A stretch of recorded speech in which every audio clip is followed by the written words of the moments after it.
Pessoal, boa noite a todos. Para quem não me conhece, eu sou o Donato, sou diretor e um dos fundadores do Instituto NOM. E dando sequência aí nas nossas lives, nossos webinars semanais, hoje a gente traz mais um tema legal, mais um tema interessante para todos vocês.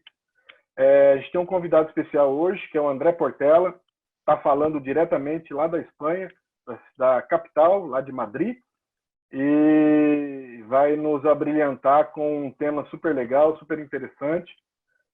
E, André, primeiramente eu gostaria de te agradecer pela sua disponibilidade. A gente sabe que aí, para mim era 4, né, mas é que era horário de verão, agora não tem mais, então são 5 horas de diferença, já são meia-noite. Então, tudo isso para trazer um pouco mais de conhecimento para nós, um tema super interessante. Passo a palavra para você e, mais uma vez, obrigado. A palavra é sua. Valeu, Donato. Obrigado pelo convite do Instituto NOM para participar dessa live. Deixa eu compartilhar aqui minha tela.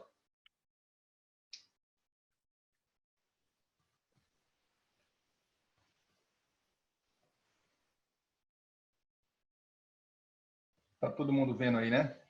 Opa, tô vendo. Tá, né? Então, maravilha. Deixa eu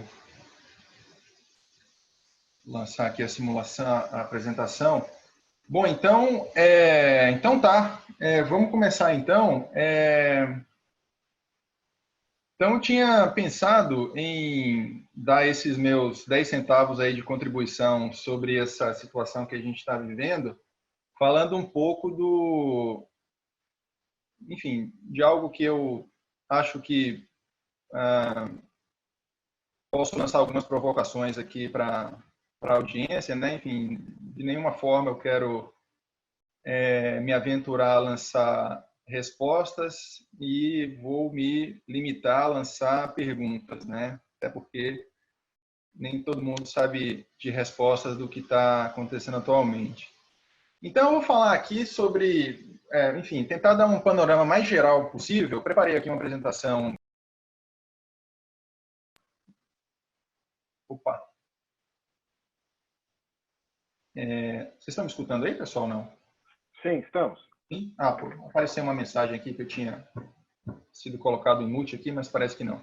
Bom, vamos lá. Então, eu preparei aqui uma apresentação bastante mais ampla que eu pude fazer, considerando que a audiência é diversa. Então, eu vou falar aqui sobre eventos extremos e esse termo que está muito na moda, que é o termo cisne negro, que costuma estar associado a esses eventos que são muito raros, que ninguém esperaria que existisse e que pudesse acontecer.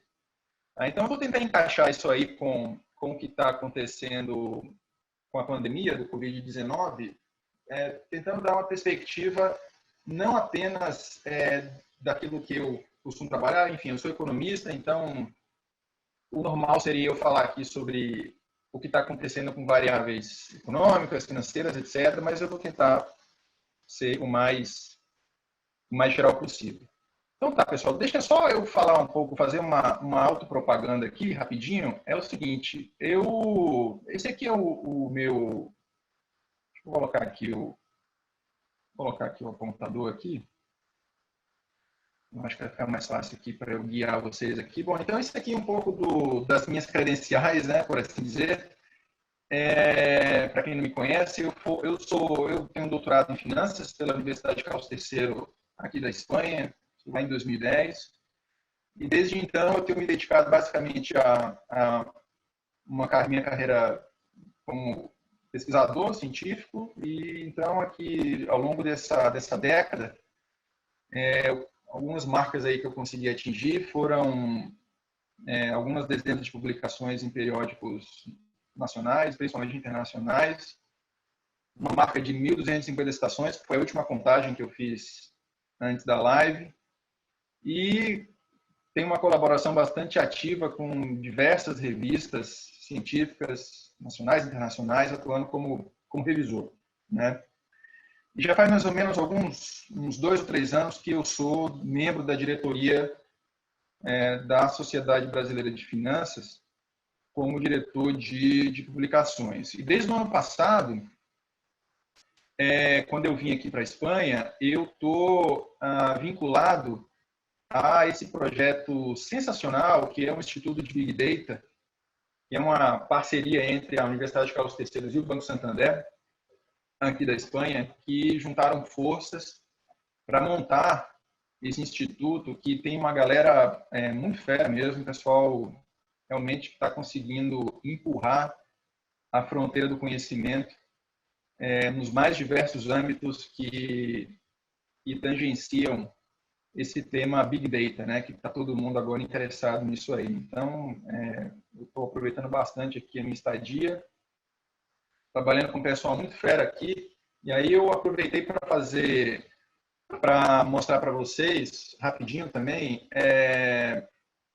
o que eu tenho trabalhado aqui, né, com essa turma aqui. Então, basicamente, aqui, acho que 90% do meu tempo eu tenho dedicado a dois projetos, a dois macro projetos aqui. Um é o que conhecido como Explainable Artificial Intelligence, que é basicamente tentar extrair conhecimento dessa classe de modelos que é conhecido como modelos caixa preta. Então, todos esses modelos de inteligência artificial e aprendizado de máquinas são muito difíceis de compreender, tem uma estrutura muito complexa, tem uma série de não linearidades que são não triviais. Então, junto com a turma aqui, a gente tem tentado bolar metodologias para extrair conhecimento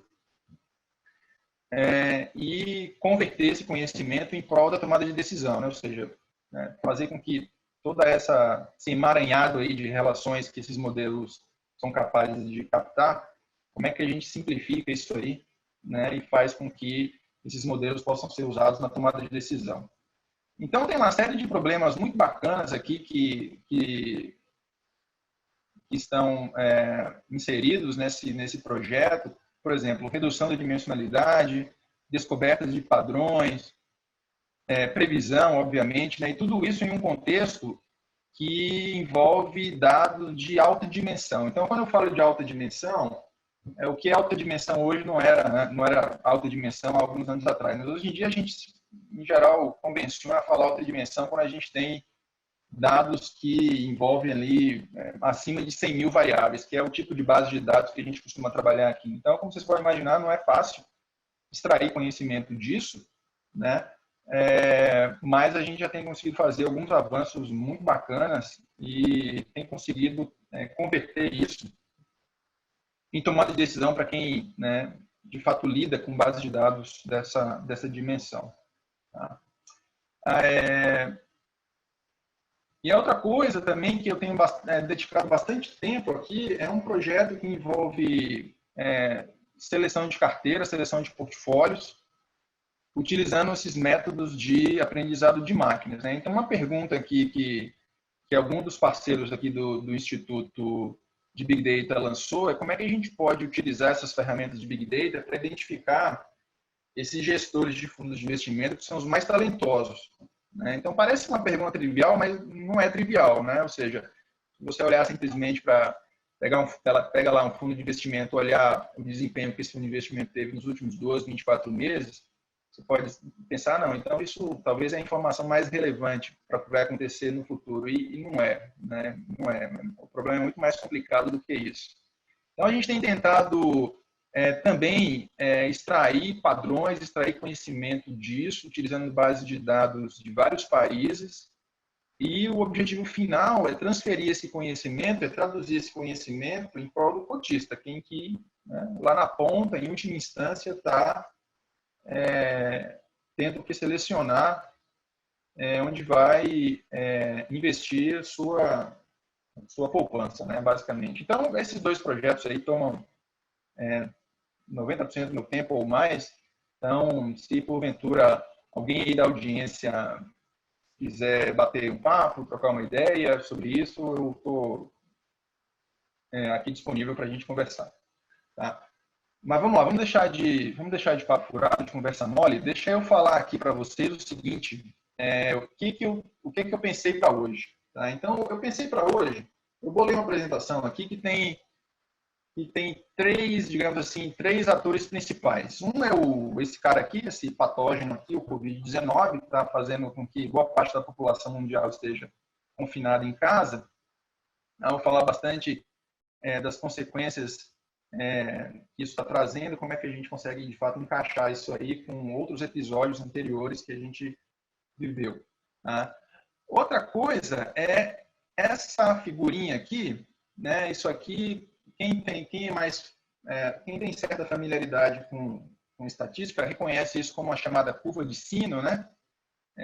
Ou distribuição normal, distribuição gaussiana, enfim, tem vários nomes para isso. E esse gráfico, essa figura ilustra basicamente como que a gente pode representar os eventos e suas respectivas frequências, com que frequência os eventos acontecem. Então, basicamente, no miolo aqui da distribuição, no meio, são os eventos mais comuns, né?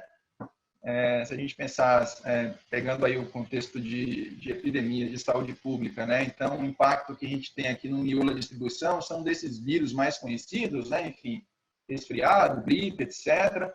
Então, a gente mais ou menos tem mapeado ali qual que é o impacto que isso vai ter, mas a gente tem os eventos que estão nos extremos da distribuição, né? Seja para um lado, seja para o outro, um evento positivo ou negativo.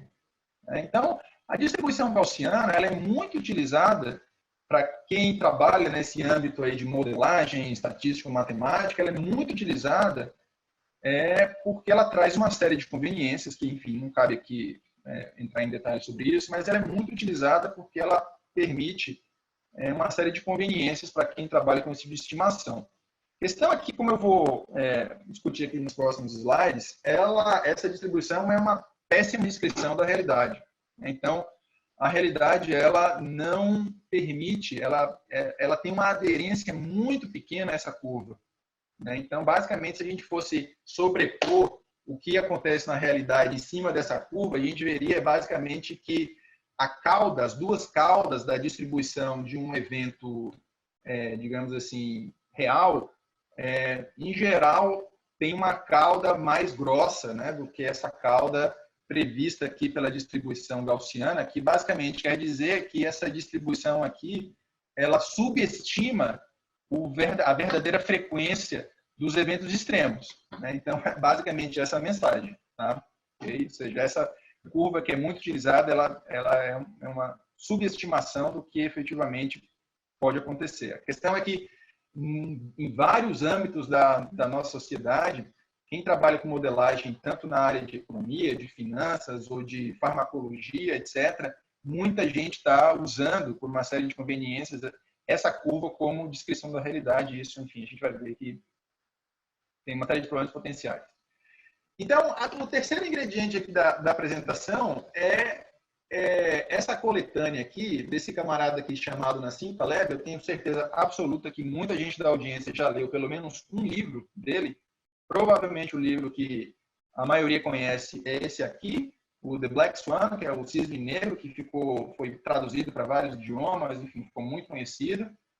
E esse termo evento extremo, cisne negro, ficou muito conhecido depois da obra, né, do impacto que a obra do Nassim Taleb teve. O Nassim Taleb, ele é um cara muito produtivo, ele tem mais coisas. Depois do Cisne Negro, ele lançou dois, né, esse livro aqui mais curtinho, que é o The Bed of Procrustes, A Cama de Procrustes, que é um livro muito bacana, bastante provocativo. E o último, que, na minha opinião, eu acho que é provavelmente o melhor de todos, que é o Antifrágil. Eu não tenho certeza se já foi traduzido para o português. É um livro assim sensacional, sensacional mesmo. Enfim, esse livro para mim é uma fonte de inspiração tremenda, né? E eu acho que nesse momento que a gente está vivendo a consequência de um evento totalmente inesperado, eu acho que é muito correto a gente voltar.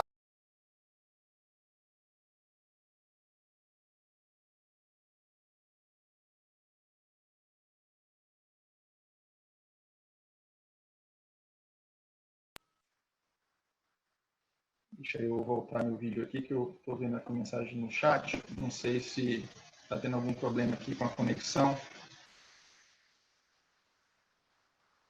Opa, voltou? Vocês estão conseguindo me escutar aí, gente? Deixa eu voltar ali para o vídeo ali. Agora voltou, voltou. Voltou? Tá. Voltou. Voltou, né? Tá.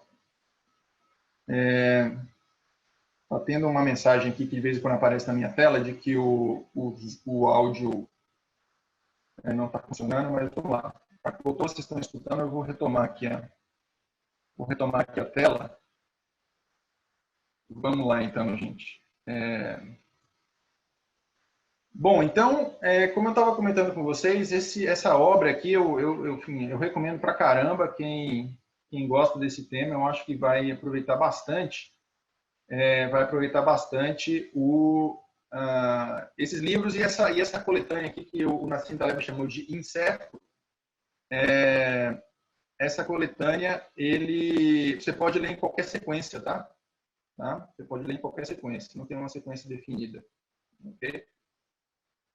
Bom, vamos lá então. Então, quando a gente fala de cisnes negros ou de eventos extremos, o que a gente está falando? Né? Ou seja, como é que a gente pode resumir o que é um evento extremo, um cisne negro, ou seja lá o que for. Então, só para contextualizar, esse termo cisne negro ele foi usado porque muito tempo atrás se acreditava que todos os cisnes eram brancos, que o cisne negro não existia. Até que uma expedição para a Austrália, no século XVII, se constatou a presença de um cisne negro. Então, essa analogia se usa quando a gente quer descrever um evento que é incomum, você imagina que nunca poderia acontecer, mas que acontece e, na verdade, acaba acontecendo com uma frequência maior do que a gente esperaria, né? Então, eu escolhi aqui 3 aspectos de um evento extremo. O primeiro que é atípico, né? É um evento que é atípico, que é fora dos padrões, né? Fora dos padrões. O segundo é que esse evento ele tem um impacto muito grande, né? E outro aspecto é que depois que o evento acontece, a gente tem várias explicações. Então, é muito comum que, e vai acontecer, se é que já não está acontecendo com a pandemia atual, e a gente tem gente aí que está dizendo que, dando todas as explicações, dizendo que previu, que iria acontecer. Então, aparecem muitos especialistas, né, nesse momento, sempre fazendo aquela análise de retrovisor, né, dizendo assim que, olha, agora que aconteceu, não, mas eu sabia que isso ia acontecer, tal.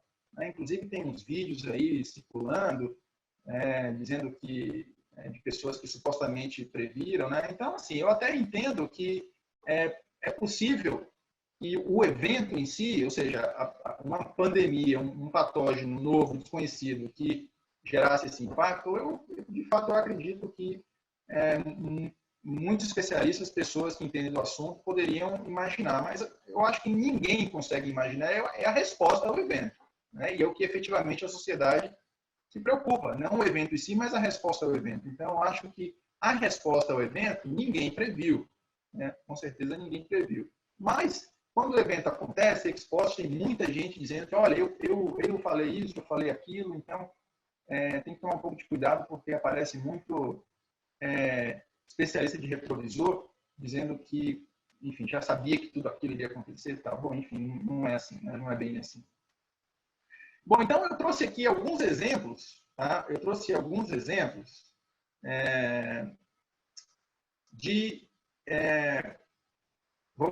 eu vou falar evento extremo, mas o termo correto para se definir isso aqui que eu vou mostrar são respostas extremas a um evento extremo. Tá? Então, o evento digamos assim, que une todos os gráficos que eu vou mostrar a seguir é o mesmo. O evento é a presença do Covid-19 na nossa sociedade. Então, eu vou mostrar aqui respostas a esse evento em diferentes âmbitos. Tá? Eu vou mostrar aqui respostas em diferentes âmbitos para ver se a gente consegue entender o que está acontecendo. Tá? Peraí, pessoal, só um instantinho aqui. Tá? Novamente aqui eu estou tendo uma mensagenzinha de que está tendo... Vocês não estão me escutando? Vocês estão me escutando aí, gente? Deixa eu ver se o Donato não... A gente está escutando. Está Está escutando. escutando? A Tá, minha tela... Normal, André. Tudo normal. Pode continuar. Tudo normal. Então, beleza. Vamos lá. De vez em quando salta uma mensagem aqui esquisita. É que eu acho que dá uma variação na conexão, que às vezes dá um... Mas a gente está escutando. Então, maravilha. Então, vamos lá. Isso aqui, pessoal, é um gráfico assim, impressionante. Talvez o mais impressionante disso que eu vou mostrar. Isso aqui é a evolução do total de mortes, na linha preta. Isso aqui é o total de mortes na Espanha. Mortes por todas as causas. Tá? Não só Covid, todas as causas. Tá legal?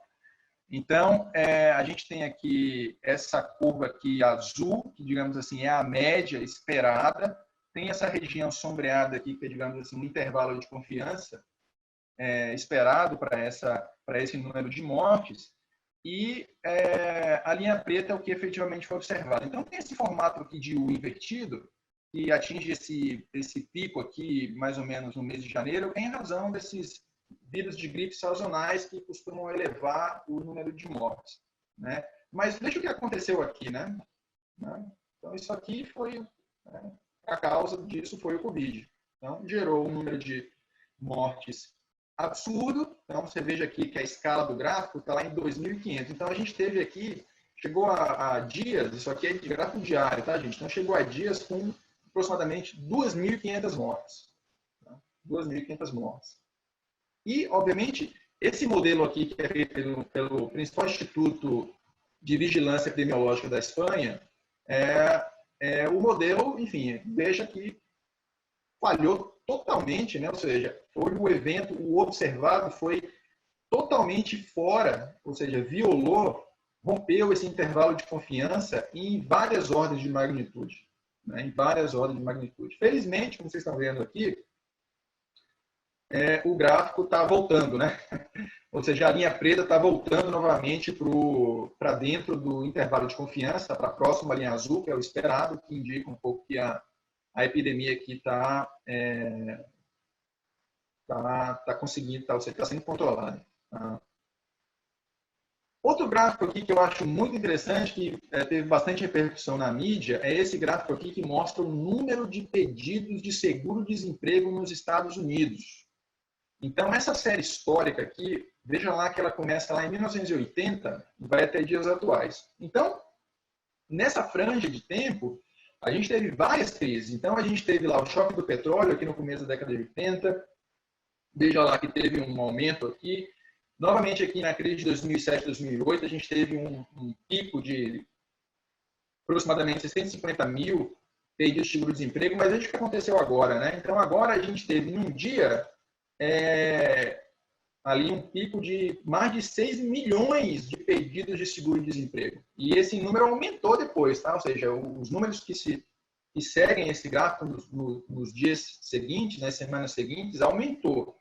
Então, é uma descontinuidade brutal desse gráfico. Ou seja, esse evento aqui, de maneira alguma, ele está, digamos assim, contemplado, ele existe nos registros históricos. Então, a gente pode levar, ou seja, ir para trás no tempo e não vai ter registro parecido.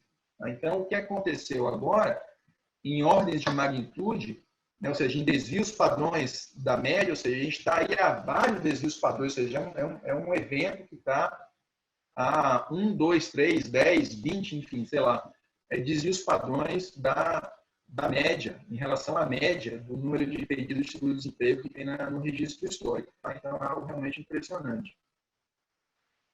Outra coisa aqui que eu achei bacana de mostrar para vocês é o número de circuit breaks, que é essa interrupção do mercado de ações na Bolsa Brasileira. Então, tem aqui um registro lá desde 1997, até dias atuais, quantas vezes o mercado foi interrompido porque a oscilação superou os 10%, que é essa marca, né, que em geral é o gatilho para se acionar essa interrupção. Então, a gente tem lá eventos em 97, 98, 99, tem lá em outubro de 2008, né, a gente teve aí no dia 6 de outubro, 2 vezes interrompido, dia 10, dia 15, dia 22. Teve ali em maio de 2017, se não me engano, aqui foi o conhecido como Wesley's Day, né? Eu tenho a impressão que foi esse dia. E agora, em março de 2020, a gente teve no dia 9, 11, 12, 2 vezes, 16 e 18. Então, observe que o número de vezes que o mercado foi, ou seja, as negociações foram interrompidas, supera, né, o que aconteceu agora, todo o registro histórico. Então, também é um evento que não estava contemplado na série histórica, digamos assim, dessas interrupções do mercado. Tá? Então, um pouco, apesar de estar em um âmbito diferente, primeiro eu mostrei o gráfico de falecimentos, depois o gráfico de seguro-desemprego, agora em outro âmbito. Então, estou percorrendo aqui alguns âmbitos para a gente ver que, mais ou menos, esses eventos, apesar de estarem em âmbitos distintos, eles têm coisas em comuns. E, por último, aqui, aproveitando o meme que está fazendo mais sucesso aqui ultimamente, esse evento que o pessoal ficou chocado, que imaginou que isso jamais poderia acontecer, que é o que aconteceu com esse contrato de petróleo negociado nos Estados Unidos para entrega lá no estado de Oklahoma, que esse contrato com vencimento mais imediato foi negociado a preço negativo. Né? Então, chegou a menos $37. Né? Isso jamais se imaginou, nunca aconteceu na história. Né? Daí a razão pela qual essa figura aqui circulou nas redes sociais. E isso levou as pessoas a revisarem suas crenças. Enfim, eu sou economista, a gente aprende que preço é uma variável que nunca pode ser negativa. Então, isso aqui violou alguns dos axiomas que os economistas trabalham, né?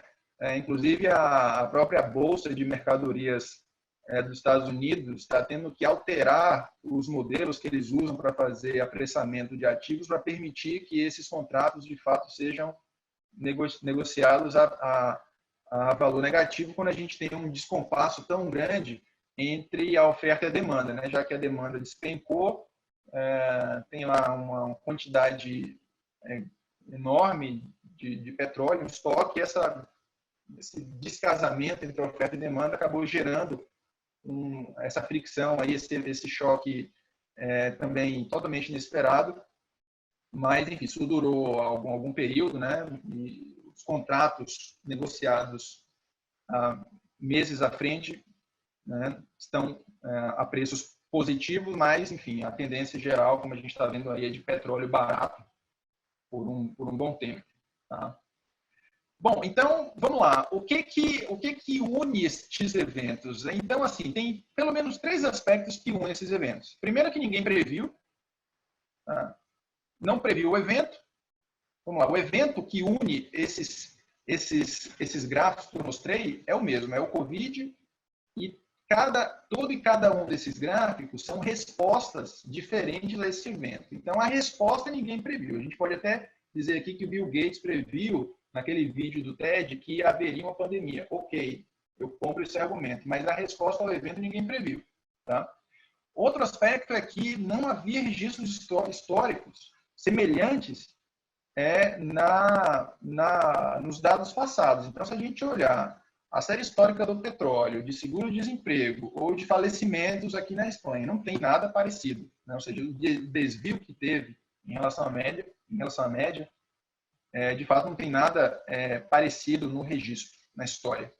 E, obviamente, o impacto. Né? Em cada um desses eventos, o impacto é enorme. Né? Um impacto, sem dúvida, enorme, como a gente está vendo aí. Tá? Então, vamos lá. Para a gente entender um pouco, deixa eu fazer aqui uma separação que eu acho que é fundamental para a gente conseguir entender melhor esse tipo de situação. A gente tem que separar o que é o evento do que é a resposta ao evento. Tá? Okay? O evento, o que pode ser o evento? Bom, o evento pode ser o Covid-19, pode ser aqueles empacotados de hipotecas de alto risco que teve nos Estados Unidos na crise de 2007 e 2008. O evento pode ser a mudança climática, o aumento da temperatura global. Tá? E cada um desses eventos gera uma resposta. Tá? Então, o que a gente, talvez, a gente tem que tirar um pouco do foco do evento e tentar entender mais como que a gente pode modular, como que a gente entende a resposta ao evento, que eu acho que é o que efetivamente a gente quer saber. Né? Então, tem lá o Covid, mas o que efetivamente a gente está interessado é entender, controlar a resposta ao evento, sobretudo em termos de número de falecimentos, utilização de leitos, etc. Tá? Então, assim, eu preparei aqui uma situação na qual eu coloco 3 situações. Tá? 3 situações. Eu coloco 3 situações onde cada uma dessas situações ilustra como que a gente pode entender um evento que eu estou chamando aqui de X. Tá? Então, X pode ser o Covid, pode ser o aumento da temperatura global, enfim, pode ser o evento lá que você escolher. Tá? E aí eu quero entender a resposta ao evento. Eu estou chamando de Y, ou f de x, onde f é a função que vai mapear o evento à sua resposta. Tá legal? Então, o complicado aqui para a gente é entender quem é essa f. Né? Então, essa f, ninguém sabe, né? Só Deus. Né? E tem um problema, né? A gente não sabe como é que Deus joga os dados, ou seja, a gente não sabe qual é o processo gerador dos dados, porque ninguém conhece como os dados são gerados. Então, como que a gente vai de x para y através de f? Ninguém sabe. Tá? Ninguém sabe. Tem outro agravante aqui que é o seguinte: essa realização de evento para a sua resposta, ela acontece só uma vez. Tá? Ou seja, a gente não é como no computador que a gente pode lançar uma simulação várias vezes e ver o que acontece ao longo de várias iterações. O planeta Terra, o mundo, a vida, acontece só uma vez. Então, a gente tem que tentar uma inferência sobre um processo altamente complexo a partir de uma única realização. Tá? Então, infelizmente, a gente não pode simular como seria, né, diversos cenários de resposta ao Covid, porque a única coisa que a gente pode fazer é isso no computador, porque na vida real não dá para fazer. A gente tem que se contentar que a gente vai ter apenas uma única realização. O planeta Terra ocorre apenas uma única vez, então a gente tem que se contentar com isso. Então, isso torna a coisa bastante complicada, a gente tentar entender quais são as propriedades desse processo gerador de dados, ou seja, como é que o X vai para Y, passando, sendo modulado por essa F. Então, eu preparei aqui 3 situações para tentar a gente entender, para fazer com que a gente entenda como que um evento, qual é a resposta que um evento pode ter. Então, vamos lá. Uma possibilidade é que a resposta ao evento X seja robusta, ou seja, eu tenho lá aqui no eixo X um evento, então eu ilustrei aqui, né, para a direita pior, para a esquerda melhor. Então, a gente tem ali um evento e a resposta. Então, a resposta ao evento pode ser assim, linear, constante. Ou seja, a gente pode ter, por exemplo, o caso de um vírus, de um patógeno, que você tem lá, ele circula na sociedade, mas que, enfim, não tem nenhum tipo de resposta assim que salte os olhos. Da mesma forma, a gente pode ter um aumento na temperatura global e isso não causar no planeta nenhum tipo de impacto. Ou seja, né? Então, esse seria o caso de uma resposta robusta. Né? Agora, outra situação é o que eu chamo aqui de resposta frágil. Né? Ou seja, qual é a resposta frágil? À medida que X aumenta, ou seja, que X vai piorando, ou seja, que o evento vai se tornando um evento cada vez pior, a resposta ao evento, ou seja, f de x, ela vai piorando e ela vai piorando a taxas crescentes. Ela vai sendo cada vez pior, ou seja, tem uma não linearidade.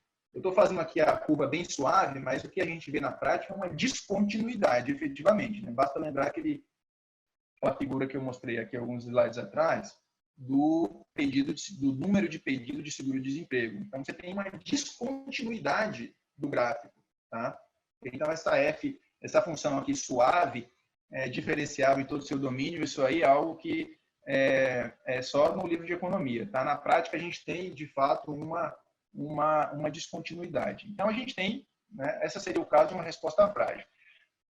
O último cenário que eu coloquei aqui, o da resposta antifrágil, seria como colocar um espelho nessa resposta aqui e a gente pensar o seguinte, olha, um evento que se torna cada vez pior, a resposta a esse evento ela é melhor e é melhor a taxas crescentes. Então, veja que isso seria, nossa, seria uma maravilha, né? Então, né, se a gente pensar assim, poxa, como é que a gente pode imaginar uma situação na qual um evento ruim torna, né, gera uma resposta positiva, tá? Então, nos livros lá, sobretudo no livro Antifrágil da Nassim Taleb, ele faz algumas analogias sobre o que seria, ou seja, como é que a gente pode modular uma resposta antifrágil em vários domínios, né? O Taleb ele usa muito exemplos do mercado financeiro, né?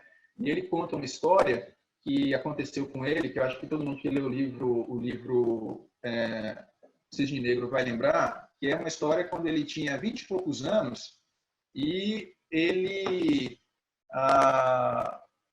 passou por aquela queda de 1987 no mercado de ações dos Estados Unidos, e o Taleb ele tinha uma suspeita de que algo parecido poderia em algum momento rolar, poderia acontecer, e ele meio que se preparou para aquilo. Então ele deixava aquilo ali como uma espécie de seguro, uma aposta em alguns ativos que dariam para ele uma resposta assim. E de fato isso aconteceu em 1987, quando ele tinha 20 e poucos anos. Então ele fala desse episódio no livro e retoma bastante disso no livro Antifrágil, né, que é a última obra dele. Então, essa resposta antifrágil seria uma situação perfeita, né? Perfeita. Então, se a gente fosse elencar o que poderia, o melhor seria uma resposta antifrágil. A segunda melhor seria uma resposta robusta. Acontece o seguinte, acontece que na prática, a resposta que os eventos têm costuma ser uma resposta frágil. A gente está tendo aí mais um exemplo com o que está acontecendo com o Covid. Então, o Covid, a pandemia explodiu e gerou respostas extremamente...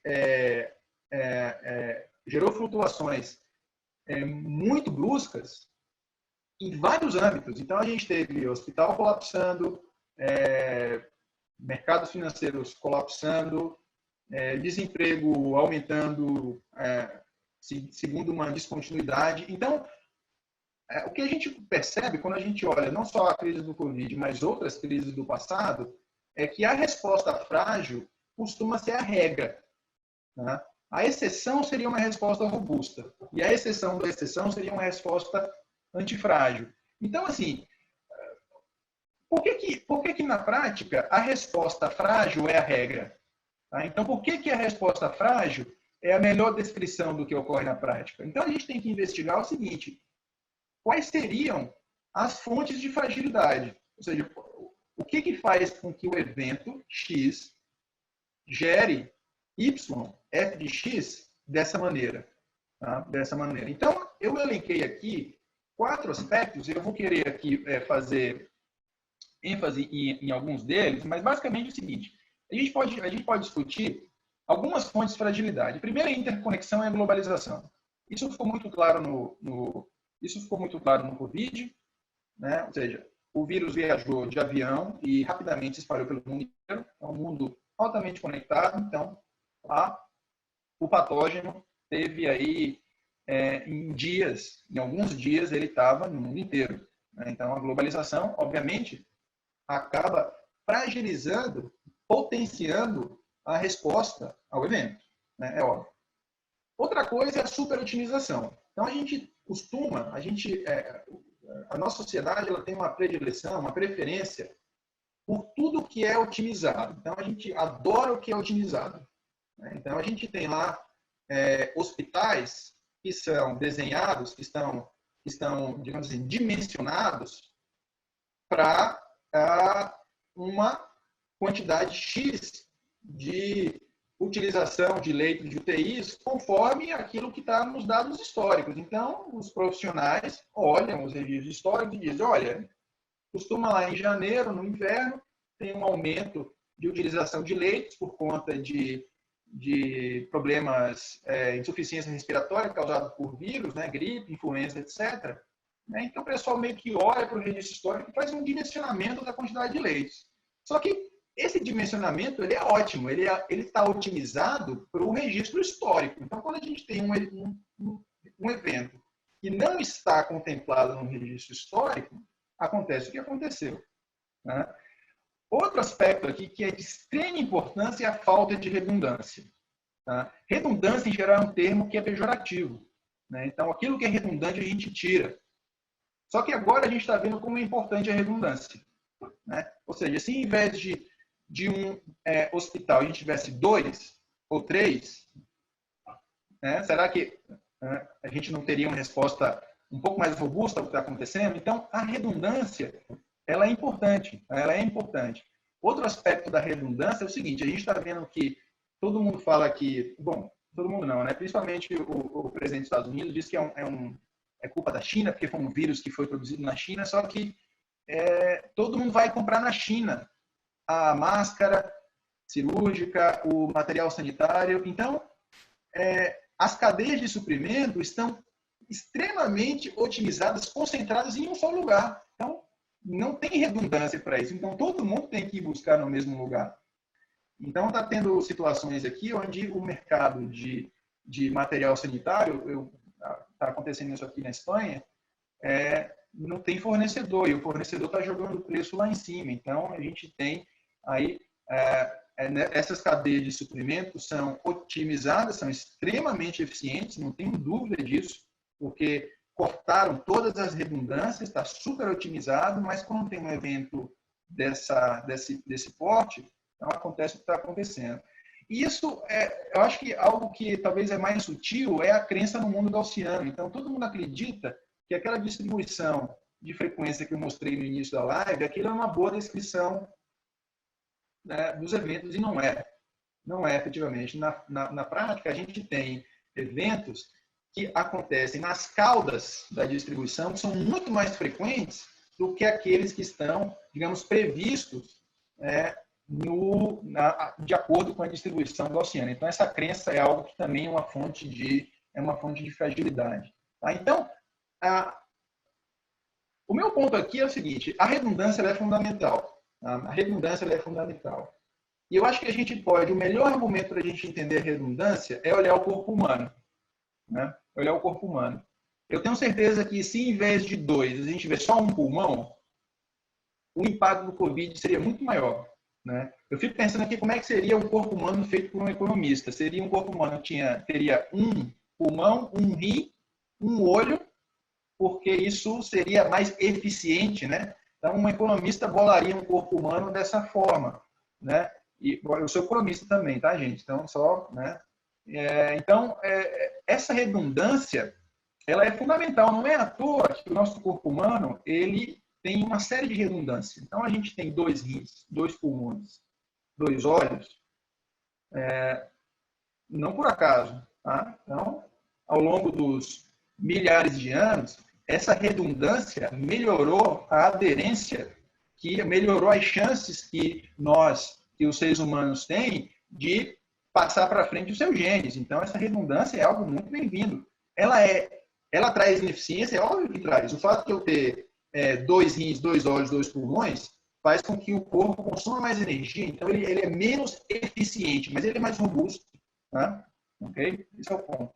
Então, vamos lá. Eu trouxe aqui 2 situações de sistemas que eu estou chamando de sistemas que são sem redundância ou super otimizados. Então, a gente tem hospitais, são sistemas super otimizados, que praticamente não tem redundância, cadeias de suprimento, fábricas também são super otimizadas, na verdade tem todo um exército de engenheiros que estão pensados, que estão recebendo salário justamente para cortar a redundância. Né? Então, isso é algo que está muito arraigado na nossa sociedade, que a redundância é algo ruim.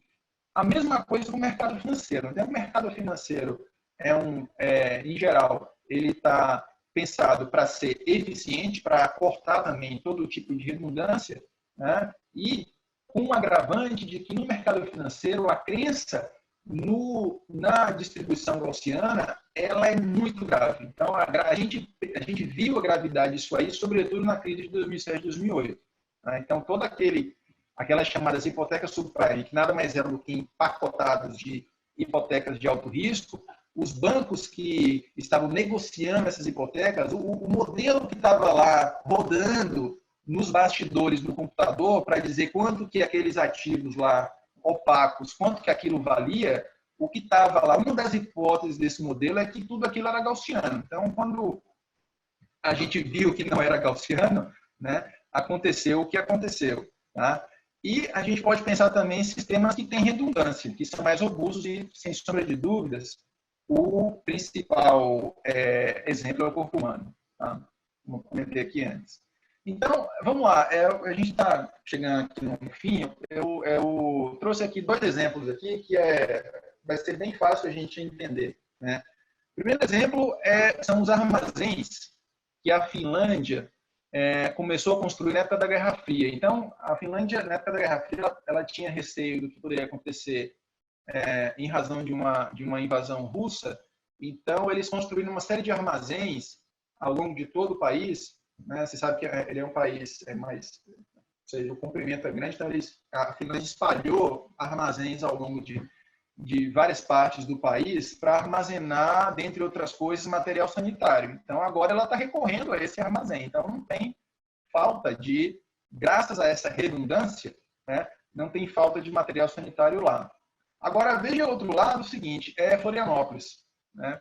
Florianópolis, todo mundo que conhece, com certeza todo mundo, a maioria que conhece, tem lá um cartão postal que é a Ponte Hercílio Luz. A Ponte Hercílio Luz foi reaberta agora, né, para pedestres. Tem a ponte que circula os carros, né, que é a Colombo Salles.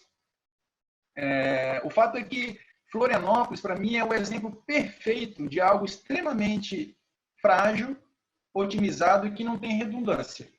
Né? Porque se acontecer em Florianópolis alguma coisa, algum evento que não está previsto, que não tem, que nunca aconteceu, ou seja, que os dados históricos não contemplam essa possibilidade, mas se esse evento acontecer, eu realmente não sei o que pode acontecer com Florianópolis, porque vai querer todo mundo sair pelo mesmo lugar, não vai dar para passar todo mundo.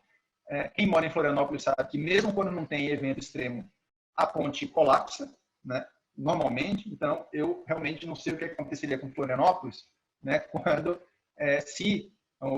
algo do tipo acontecer. Né? Eu morava em Florianópolis em 2003, quando teve aquele apagão, porque um funcionário da Celesc acabou sendo eletrocutado na ponte e fez um apagão em toda a ilha. Por quê? Porque toda a conexão, as linhas de energia que abasteciam Florianópolis passavam pela ponte. Então, cortou aquilo ali, pronto, a ilha toda ficou sem luz, né, durante alguns dias. Então, isso é um exemplo clássico de um sistema extremamente eficiente, porém sem redundância e, por consequência, frágil.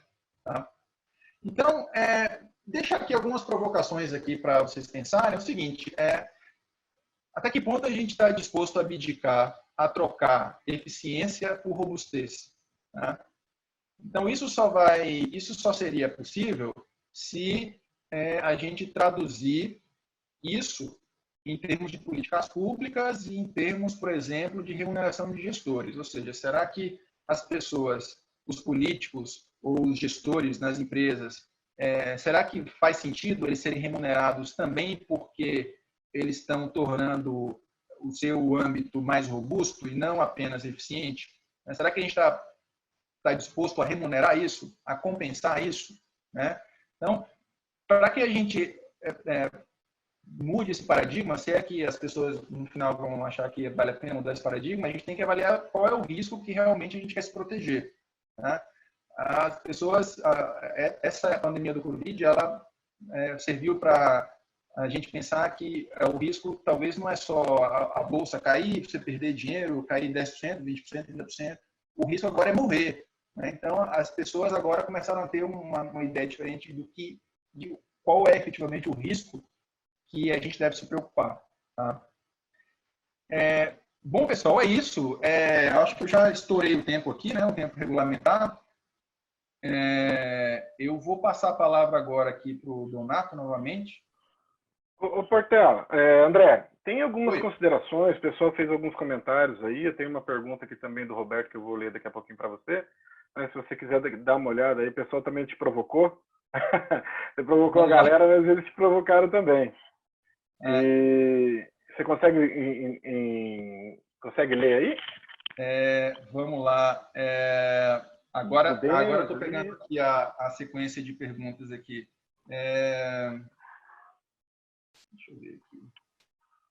Bom, então Denis ali, ele faz um comentários falando do sistema aeronáutico, sistemas de gestão de bancos de dados. Eu acho que isso aí é perfeito, ou seja, quantas empresas estão realmente adotando redundâncias, né? Quantas empresas adotam redundâncias? Ou seja, será que o investimento em redundâncias é suficiente, né? Ou seja, todo mundo fala que poderia haver uma tempestade solar que colapsaria aqui os sistemas informáticos na Terra. Então, será que a gente tem, se isso, não sei, né? Enfim, não é a minha praia isso aí, mas se efetivamente isso acontecer, será que a gente tem redundância suficiente para peitar um evento desse porte, né? É algo que, enfim, eu suponho que não. Então, tem uma pergunta aqui também do Tiago.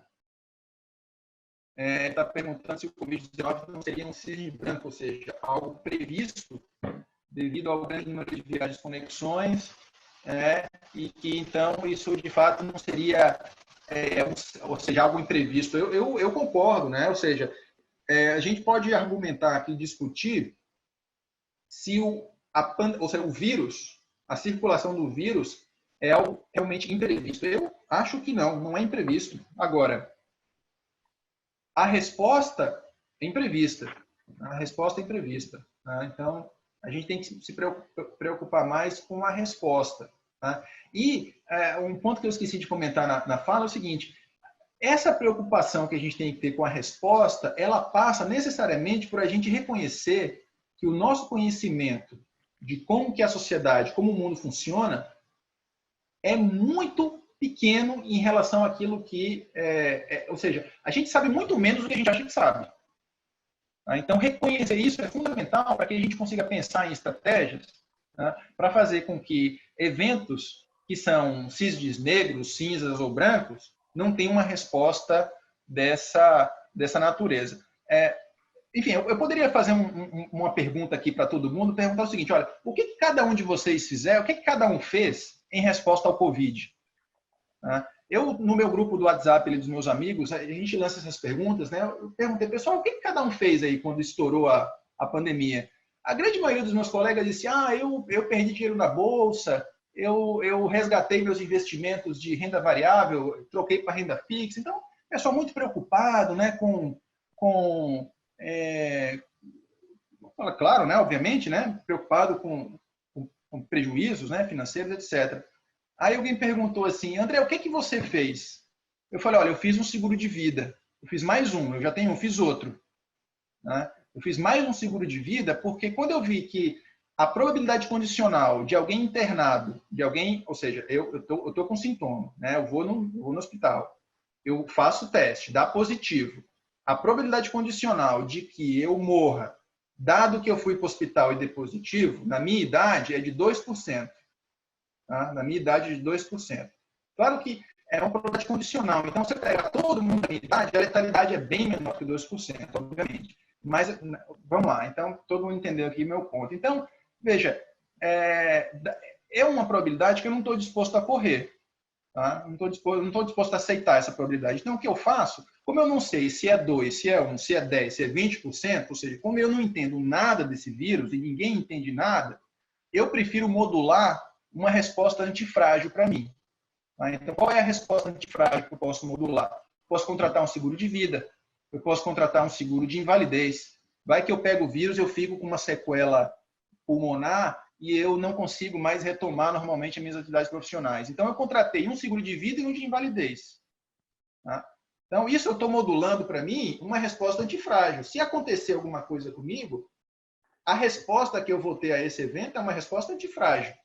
Tá? Não vai ser apenas robusta. Eu vou melhorar, pelo menos nesse aspecto, no aspecto financeiro, eu vou melhorar, tá? Vou melhorar, tá? Se esse evento acontecer.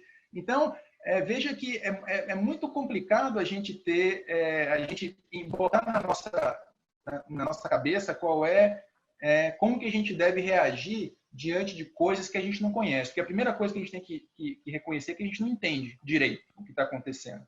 Tá? Então, quando a gente, de fato, reconhece que a gente não entende direito, que a gente sabe muito menos do que a gente imagina, então aí a gente vai começar a modular melhor as coisas. Tá?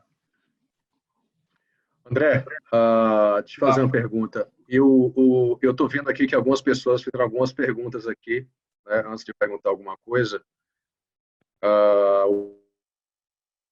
O Pablo perguntou aqui, né, André, o que você acha de como vai ser o dito novo normal em termos de bolsa de valores pós isso? Você acredita que vai ter algo muda ou tudo continua da mesma forma? E aí eu contribuo à pergunta do Pablo com o seguinte: o que seria uma resposta antifrágil em termos de investimento, né?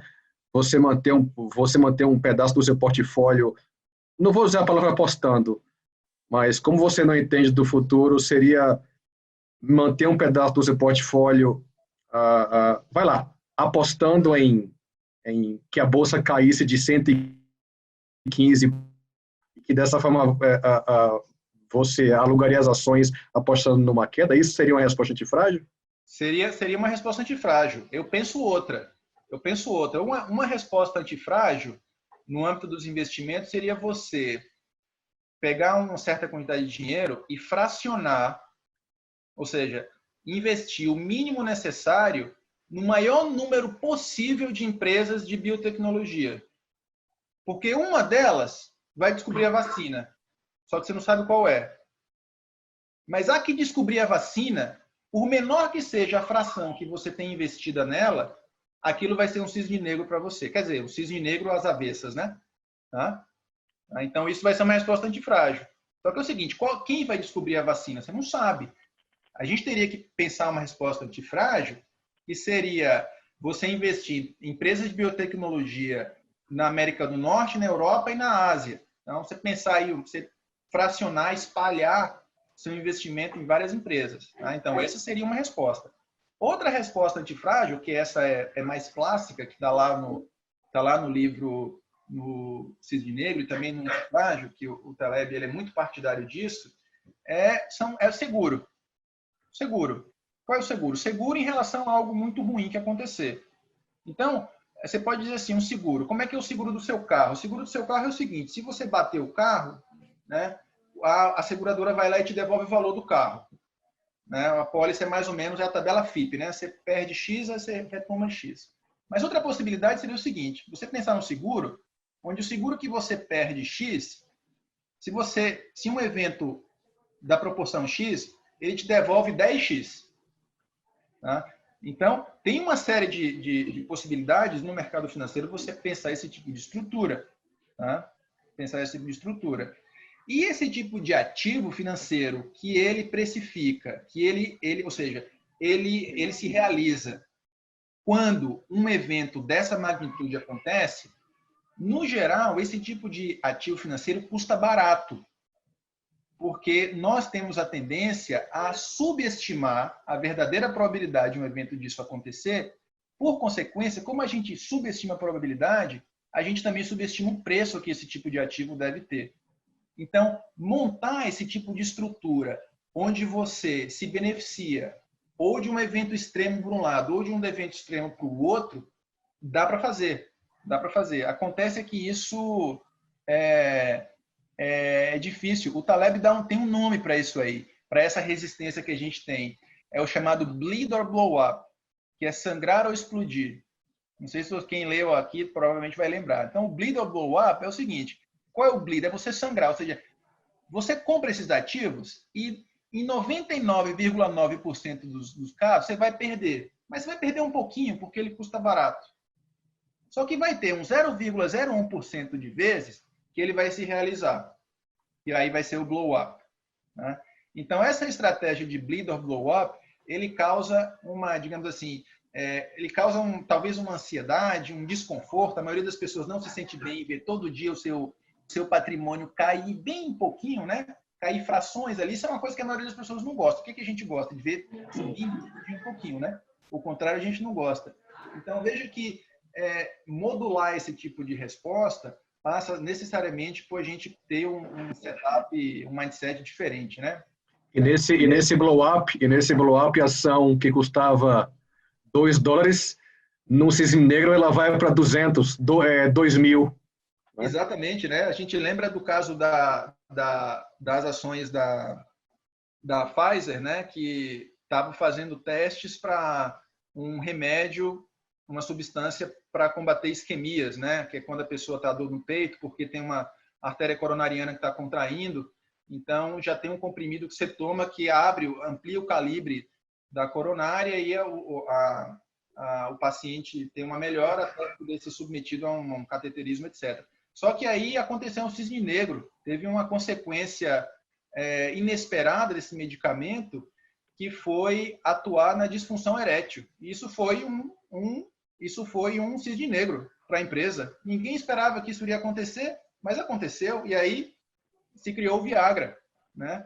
Então, isso foi um cisne negro. Então, assim, impossível alguém antecipar algo desse tipo. Então, um pouco reforça o que eu estava comentando antes, de que como a gente não entende, a gente não sabe, a gente sabe muito pouco, efetivamente, a gente sabe muito menos do que a gente sabe. Então, a maneira que a gente tem de fazer isso seria tentar justamente explorar a possibilidade de que um evento dessa natureza possa acontecer, enfim, né? Então, eu particularmente apostaria de que alguma dessas empresas de biotecnologia vai descobrir a vacina, a gente só não sabe qual é. Né? Ô André, aqui o Roberto ele fez uma pergunta, Roberto Minuto. Uma resposta antifrágil significa que saímos do evento melhor do que entramos? Sim, essa é a ideia. A gente sai melhor do que a gente entrou. Né? A gente sai melhor do que a gente entrou. Né? Tá, e assim, mais uma provocação baseado nisso. Você acredita que o mundo como um todo, ele custou um pouco para acreditar nessa pandemia e dessa magnitude com as mortes, ou enfim, com tudo isso que esse vírus ele causou? E você acha que, a partir de hoje, será, sim, montado um plano de ação? Não sei se esse seria o nome ou não, um plano de contingência que leva em consideração algumas variáveis. Por exemplo, aconteceu uma contaminação na China. Qual que é a variável China? O mundo vai na China. Tem milhares de voos diários, é o maior país do planeta, a segunda maior economia do planeta. Se esse mesmo vírus tivesse acontecido, sei lá, no Vietnã, você acha que daqui para frente será analisado dessa forma? Esses eventos serão analisados diferente para a tomada de decisão de forma mais, assim, também dando sequência no que você disse, investimentos em biotecnologia, em vacinas, enfim. Você acha que, partindo dessa premissa, a partir de hoje o pessoal vai começar a enxergar diferente esses eventos? Olha, sem dúvida, Donato, a gente aprende, né? Então, alguma lição vai ter, né? Alguma lição vai ter. Só que a gente tem por hábito fazer com que a lição que a gente aprende do evento seja proporcional à resposta a consequência que o evento teve. Explico. Então, passada a pandemia, a gente vai olhar para trás e vai ver o seguinte: olha, o que o Covid causou? Bom, o Covid causou tantas mil mortes, tantos infectados. Então, a gente vai ter uma ideia geral do que causou. Então, eu tenho certeza que vários países, em maior ou menor grau, vão aprender e vão tomar atitudes. Né? A questão é o seguinte: e o próximo? Será que essa resposta que a gente vai ter, esse preparo que a gente vai ter, que eu tenho certeza que vai ser melhor, né, do que a gente tinha antes do Covid, será que esse preparo vai ser suficiente para o próximo? Né? Então, para a gente se preparar para algo que a gente não sabe qual é a magnitude, a nossa resposta teria que ser muito desproporcional. Ou seja, a gente tem que ter muita redundância, muito mais redundância do que a gente tem. desculpa te cortar, até porque a gente já teve recentemente o vírus da SARS e o H1N1. Foram duas pandemias, né? E parece que não se aprendeu, ou não é que não se aprendeu, mas só corrobora com isso que você está falando, né? Que o mundo toma ações baseado no passado. Olha, aconteceu isso, vamos tomar essa ação. Não significa que o próximo cisne negro vai obedecer às ações que você implementou, né? Na verdade, a gente está falando de uma variável também aí que não tá, que a gente está tá um pouco fora da nossa, sei lá, da nossa vida, do nosso contexto, que é a política, né? A política é uma variável gravíssima para isso também, né? Sim, não só tecnicamente, mas agora a geopolítica, né? Porque agora isso, geopolítica. Se culpa a China, mas como a cadeia de suprimento é tão concentrada na China, não tem muito para onde ir, né? Pois é. Não, agora, a última notícia que eu vi é que o Japão agora está pensando em diversificar a sua cadeia de suprimento, ficar menos dependente da China, né? Não sei até que ponto isso enfim, vocês dirão, né? Vocês são os especialistas nisso aí, né? Então, não sei até que ponto isso é factível ou não. Mas algum tipo de redundância, eu acho que tem que haver, né? Tem que haver. O problema é que a redundância, o valor da redundância, ela decai exponencialmente depois que o evento passa. Então, todo mundo se preocupa com redundância, todo mundo vai se preocupar daqui a 1 ano, 2 anos. Vai ter um monte de redundância pronta. Vai ter hospital de campanha que não foi desmontado, o pessoal vai deixar tudo ali. Daqui a pouco, ou seja, o tempo passa e o valor da redundância se perde. Ou seja, as pessoas começam a achar a redundância sem graça. Começam a achar que a redundância é algo que não vale a pena. Então, vem lá alguém dizer, não, a gente tem que ser eficiente, a gente tem que cortar as redundâncias. Aí, enfim, aí a gente monta todo o esqueleto para o próximo evento. Né? André, o esqueleto para o próximo evento. Aproveitando uma pergunta do Ricardo Cruzato, meu amigo Ricardo Cruzato, ele questiona justamente um pouco disso que você está falando, né? Será que a redundância é a melhor saída para tudo, quando devemos realmente ter redundância, né? Risco de vida, perdas financeiras, né? É um pouco do que você falou também, né? Ou seja, como as organizações pensam, né? E só contribuindo, né? Com essa pergunta também, é bem curioso tudo isso que você falou nessa live, porque eu fico pensando, ok, beleza, as empresas não fazem redundância. Agora eu estou vendo, por exemplo, eu trabalho em uma multinacional que mundialmente ela tem perdas gigantescas, né?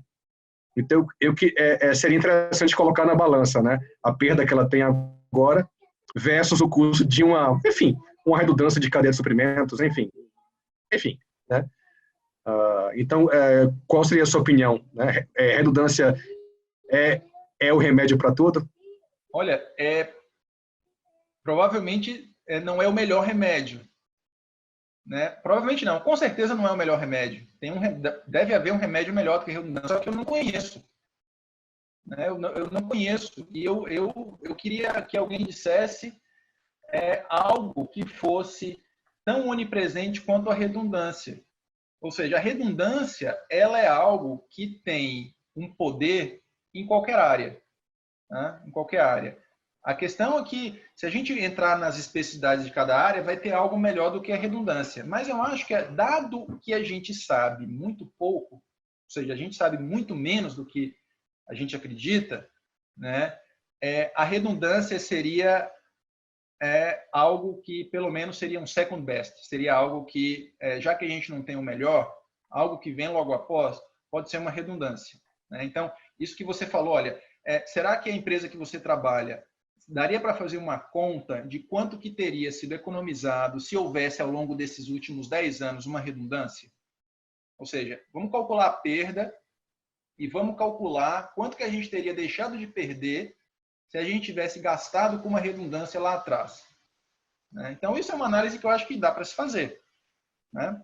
Dá para se fazer. Ou seja, você tem lá, vamos supor, você tem uma cadeia de suprimento que você nunca usa, mas você está lá com ela ativa. Você dá essa cadeia de suprimento ou você usa muito pouco. É uma cadeia de suprimento eficiente, tem uma série de problemas, mas é uma redundância. E se agora você tivesse podendo recorrer a essa cadeia de suprimento? Né? Será que isso evitaria alguma perda? Economizaria alguma coisa? Então, é esse tipo de análise que eu acho que vai, de certa forma, romper um pouco essa essa resistência que está muito arraigada na sociedade de que a gente gosta do que é eficiente, a gente gosta do que é ótimo, né? Eu falo como economista... Para gente que é de... Otimizar, resolver um problema de otimização. Isso eu acho que culturalmente tem, enfim, uma série de prejuízos. Para gente que é de operações, é um paradigma muito forte, sem dúvida. Eu acho que a gente já meio ultrapassou um pouco do tempo, né, Donato? Se você quiser fazer aí... O tema é interessante, né? Essa discussão é um tema interessante, é legal pra caramba.